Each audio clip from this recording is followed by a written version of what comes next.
I'm here at Swanky Roots, and everything about this business screams organic. It looks and feels the part, but it's not because of one small detail. And as rules continue to change, it might make that even harder.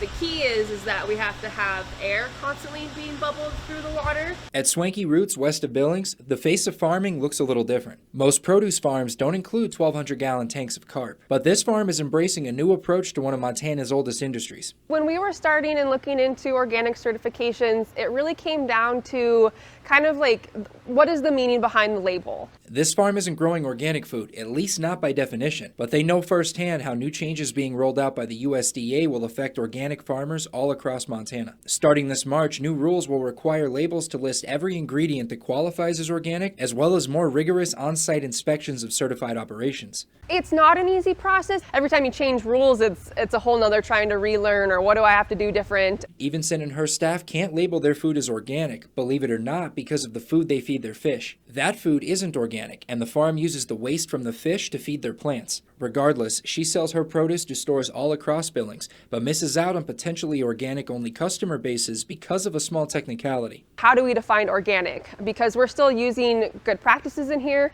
We're still using beneficial microbes, which is what you want in a healthy soil. We just have different surfaces for them to live on, and it's in water instead of the soil. But despite strict rules, organic farming is on the rise here in the Treasure State. According to data from a 2019 Commodity.com study, there were 208 organic farms in Montana, representing nearly 356,000 acres. A growing segment of the industry that's closely watching these new changes from the USDA, as organic farming continues to evolve in the face of new challenges. We have a good product that can make the system work, or do we need to chase that label? But if I'm going to do that, then I'm going to have to increase my prices to make up the difference. In Billings, Phil Van Pelt, MTN News.